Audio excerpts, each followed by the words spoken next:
Le documentaire sur l'histoire de Jacqueline Bayle et les enfants juifs du château de Montintin, salué lors d'un prix national sur la mémoire de la Shoah. Ce sont les élèves du collège de Saint-Germain-les-Belles qui l'ont réalisé. Des élèves du collège d'Arsonval de Saint-Germain-les-Belles ont décroché une mention spéciale au prix Annie et Charles Conin pour l'enseignement de l'histoire de la Shoah. C'est grâce au documentaire Jacqueline et les enfants de Montintin qu'ils ont écrit en slam sur l'histoire de Jacqueline Bayle, reconnue juste parmi les nations. France Le Maire, Antoine Gégat. Bonne fête Jacqueline, plein de bonheur, gros bisous. Un message pour Jacqueline Bayle, devenue l'héroïne de ses collégiens. Presque centenaire, la petite lingère de Montintin leur a livré ses souvenirs de la guerre. Ils en ont retenu son immense courage. Elle risquait la mort et pourtant ça ne l'a pas arrêtée. C'est tellement une personne incroyable que jamais je n'oublierai. Il y avait les miliciens. Alors on ne savait jamais ce qu'ils voulaient faire.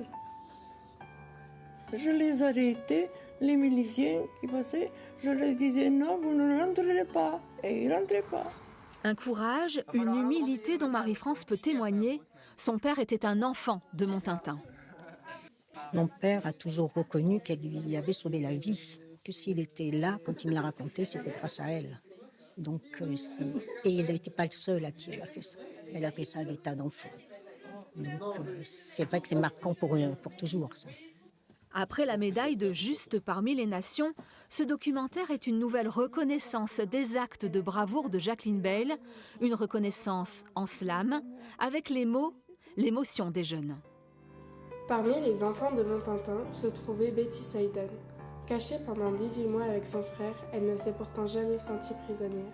Le projet parle de quelque chose de très local, les lieux leur parlent, la famille Bayle leur parle, et ces enfants juifs qui ont été cachés à Montintin, maintenant je pense qu'ils les assimilent quasiment à leur famille, mais comme Madame Bayle, ils l'assimilent à leur famille. Quand on les écoute parler, on a l'impression que c'est leur arrière-grand-mère. Devenus passeurs de mémoire, ces adolescents ont ravivé un passé enfoui au plus profond des souvenirs de Jacqueline Bayle.